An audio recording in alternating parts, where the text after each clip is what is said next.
Gaza में हुए धमाके की गूंज सुनिए। जब अंधेरा खत्म भी नहीं हुआ था, सूरज की पहली किरण भी नहीं निकली थी, तब इस धमाके ने गाजा से पहले पूरे इजराइल को दहला दिया। क्योंकि गाजा में इस धमाके से पहले कुछ ऐसा हुआ जिसने नेतन्याहू और डोनाल्ड ट्रंप की मीटिंग के इरादों को चकनाचूर कर दिया। न्यूज़ 18 के डिजिटल प्लेटफॉर्म पर आपका स्वागत है। मैं हूं प्रिया सिंह। गाजा में एक ही हमले में इजराइल के 5 सैनिक मारे गए हैं। गाजा में हमास ने घात लगाकर हमला किया और 20 सैनिकों को घेर कर हमला किया। गाजा में जून के जुलाई का महीना इजराइल के लिए खूनी साबित हो रहा है।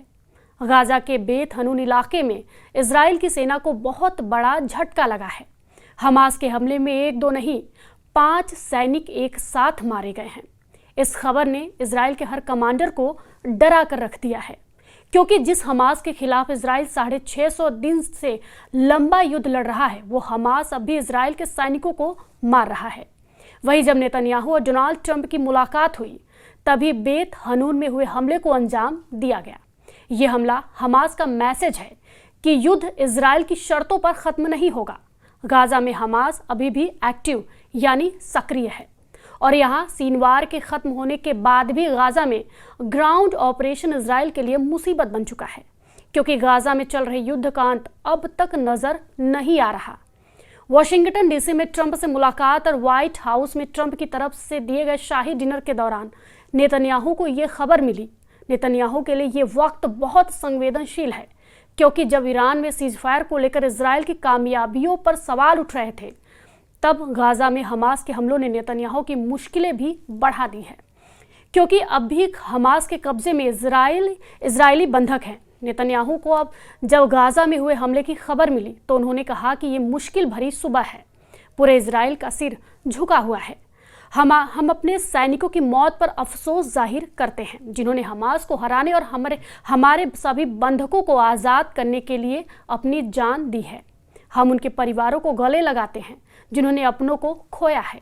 गाजा में इजराइल और हमास का युद्ध और हजारों लोगों की मौत पर कुछ दिन तक ईरान इजराइल के युद्ध ने पर्दा डाल दिया था, लेकिन अब गाजा फ्रंट की तस्वीरों ने इजराइल में हाहाकार मचाना शुरू कर दिया है। वही इजराइल की सेना के लिए जून महीने के बाद जुलाई की शुरुआत बहुत खूनी साबित हुई है। वो इसलिए क्योंकि जून 2025 के आखिरी हफ्ते में मंगलवार को हमास ने ऐसा हमला किया था जिसे IDF के लिए काला मंगलवार कहा गया है। हमास के इस तरह के हमलों ने इजराइल सेना के पावर सेंटर में तहलका मचा दिया। ऐसे हमले लगातार तेज हो रहे हैं। कोशिश है कि नेतन्याहू की फौज में नया डर पैदा किया जा सके। ऐसे धमाकों में न सिर्फ इजराइल का टैंक फट रहा है, बल्कि इजरायली सेना की ताकत वाली छवि भी चकनाचूर हो रही है। अब आपको बता दें कि अब तक गाजा में इजराइल की बमबारी से 57,000 लोग मारे गए हैं। इजराइल का दावा है कि इसमें 20,000 हमास के लड़ाके थे। वहीं गाजा में ऑपरेशन के दौरान इजराइल के अब तक 445 सैनिक मारे जा चुके हैं।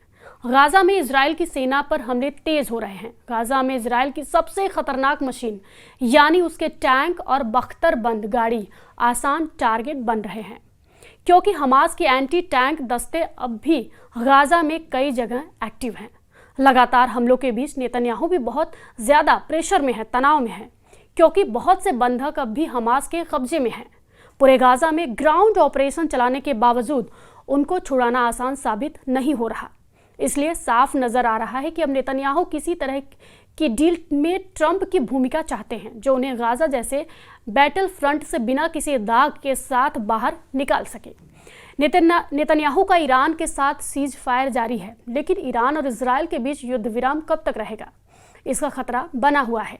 लेकिन युद्ध का खौफ अब उस लेवल पर पहुंच चुका है जहां से नेतन्याहू या डोनाल्ड ट्रंप दोनों उसे कंट्रोल नहीं कर पाएंगे। ट्रंप कह रहे हैं कि ईरान शांति चाहता है, वो इनकी भी ख्वाहिश है, लेकिन ईरान के राष्ट्रपति के एक इंटरव्यू ने बहुत बड़ा तहलका मचा दिया है। इसके अलावा ईरान और इजराइल के बीच 12 दिन तक चले युद्ध में जब पहला हमला हुआ था, तब इजराइल ने ईरान को कई बड़े सैन्य कमांडर और वैज्ञानिकों को मार डाला था। अब ईरान की तरफ से दावा किया जा रहा है कि पॉलिटिकल लीडरशिप भी टारगेट पर थी, और इसमें खुद राष्ट्रपति मसूद पेजश्कियान कह रहे हैं कि इजराइल ने हमला तो किया लेकिन नाकाम रहा। हालांकि उन्होंने साफ किया कि इस हमले के पीछे अमेरिका नहीं था। ईरान के परमाणु कार्यक्रम को लेकर शुरू हुआ युद्ध 12 दिन बाद तो खत्म हो गया, लेकिन इजराइल और ईरान के बीच हुई जंग ने साबित कर दिया कि पश्चिमी एशिया बारूद के ऐसे ढेर पर बैठा हुआ है जो अंदर ही अंदर लगातार सुलग रहा है। इससे पहले खुद ट्रंप भी कह चुके हैं कि इजराइल ईरान के सर्वोच्च नेता अली खामनेई को मारना चाहता था, लेकिन उनके कहने पर यह कदम नहीं उठाया गया। ईरान के राष्ट्रपति मसूद पेजेश्कियान जो आशंका जता रहे हैं, उससे सवाल उठता है कि क्या ईरान में अब ऐसे धमाके फिर होने वाले हैं? क्या ईरान में युद्ध पार्ट 2 के लिए नेतन्याहू को दुनिया का सबसे खतरनाक हथियार मिलने जा रहा है? ट्रंप और नेतन्याहू की मीटिंग के मायने बहुत गहरे हैं। अब अमेरिका में डिमांड उठ रही है, यानी मांग उठ रही है कि B-2 बॉम्बर अब इजराइल को दे दिया जाए। अमेरिका के 2 सांसदों ने एक विधेयक पेश किया है जिसके मुताबिक अमेरिका के राष्ट्रपति के पास इजराइल को दुनिया का सबसे खतरनाक बम GBU-57 और उसे लॉन्च करने वाला विमान देने का अधिकार होगा। ये सांसद है डेमोक्रेट जॉन्स गॉटहाइमर और दूसरे हैं रिपब्लिकन माइक लॉलर। दोनों ने जो विधेयक पेश किया है उसका नाम है बंकर बस्टर एक्ट।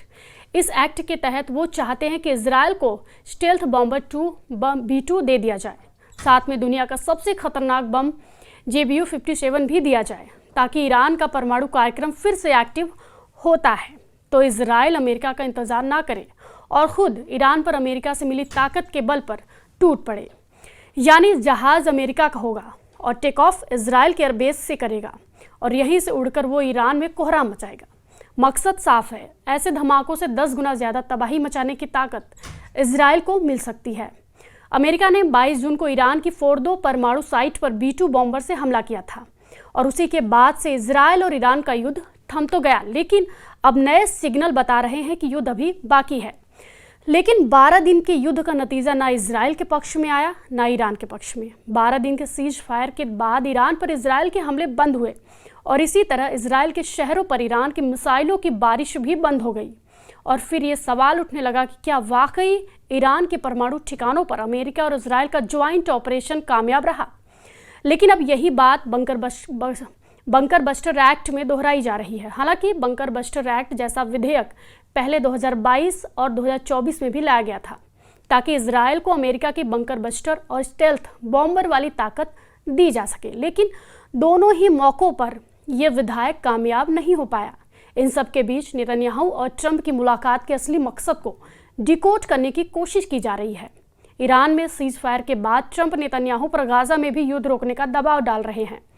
ऐसा माना जा रहा है कि गाजा एक और सच ये भी है कि 57,000 से ज़्यादा फिलिस्तीनी इजराइल के हमलों में मारे जा चुके हैं और अब वहाँ भुखमरी के हालात हैं। जो मदद पहुँचाई जा रही है वो नाकाफ़ी है और मदद बांटे जाने के दौरान भी लोगों पर हमले हो रहे हैं।